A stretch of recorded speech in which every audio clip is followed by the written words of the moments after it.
Okay, this video is gonna explain the classwork or the homework for the 27th today. So first thing you need to know is to find the new class document for quarter 4. I want to show you this first. I need you to go to Google, go to Ventura High School, click on the link on the home page, click on the staff. When you get to the staff, hit the staff directory, find my name, Matthew Marshall, click on that, and you'll get my landing page, and you'll see the link to the new quarter 4 document to get makeup work or assignments. So make sure you're doing that for me. Alright, for today, what I'm going to have you do for these problems, I'm going to have you graph them and then pick a point on the line and check it, and pick a point off the line and check it, and then I'm going to have you explain each with a complete sentence. You could either finish this and turn this in at the end of the period, or you could do it for homework. Good luck.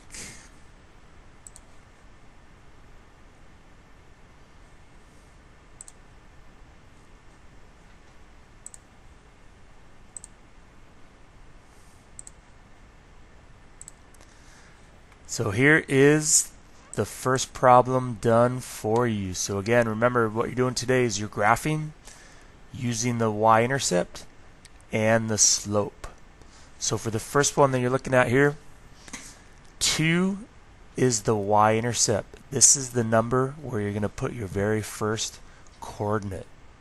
So find 2 on the y-axis. That's where your first point is going to go. After you have your first point, you then want to look at the number in front of x, which is your slope.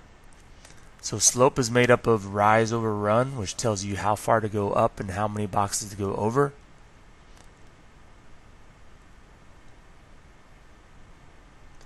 And then you could plot your other points. So there's my starting point.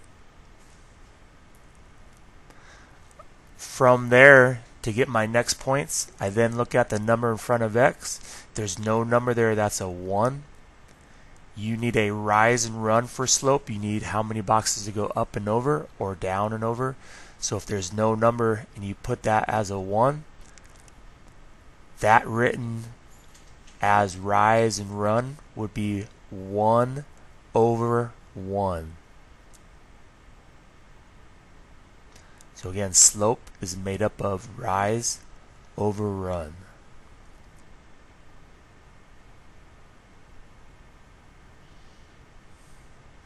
So if I take that 1, make it into a fraction, every whole number is over 1. So if it's a whole number, make it into a fraction, put it over 1. That top number tells you from that blue starting point how many boxes to go up, and that bottom number tells you from there how many boxes to go to the right. So from that starting point, I'm going to go up 1, right 1, up 1, right 1.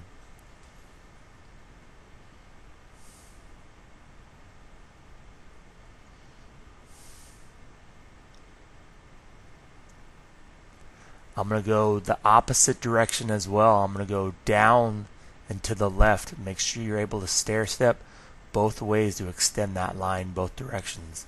So knowing that, I could either go up 1, over 1, up 1, over 1, or down 1, left 1. That's the same equivalent slope. -1 over -1 is the same as +1 over +1. So I stair step it both directions, extend my line. Make sure you put arrows on both sides of the line to show that line is going off forever.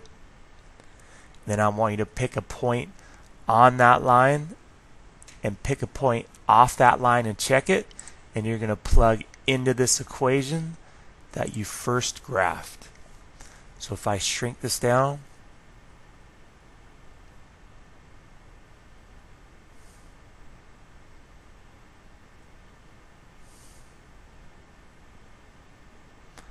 I'm going to pick any point that's on this line, any coordinate, and I'm going to plug it in for X and Y and do 2 checks. So the first point on the line I check will always work. Any point on the line, if you plug in for X and Y, will always work. Any point off the line will never work when you do the check. So on the line, any point on here, any coordinate, off the line, any coordinate not on the line. So you have lots of options to choose from. You could use my numbers, or you could use your own if you'd like. So that first one I'm going to choose right here is 1, 3. That is right on the line. 1 for X, up 3 for Y. That point is on that line I just graphed. So if I take that X and Y and plug it into this equation, plug in the 1 right here and the 3 right here for Y, it will give me always a true statement. Any point on that line will give you a true statement. So again, making this a little bigger so you can see the equation I'm plugging it into.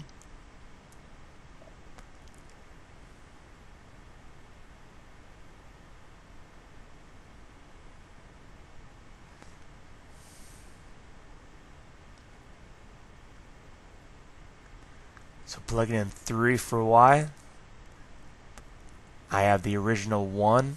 I plug in 1 for X, and I'm going to erase that and put a 1 right there. And then I'm going to add that to 2. So I'm going to go back here and erase that and put the 1 that I should have put.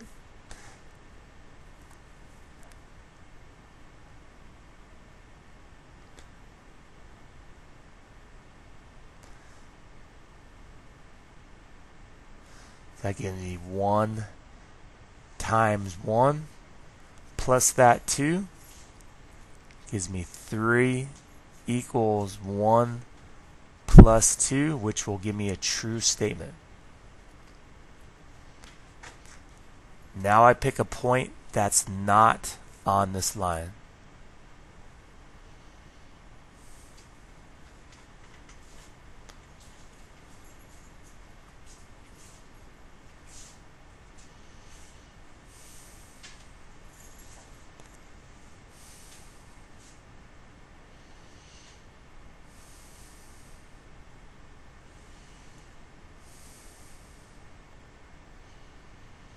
So the point 2, 2 is not on the line. 2 for X, 2 for Y. So when I plug in 2 where Y used to be, I still have that original 1 times 2 where X used to be. And I add that to 2. That will give me a false statement. Any point on the line will never work when you plug it into the equation that you graphed. And that is a false statement. 2 does not equal 4.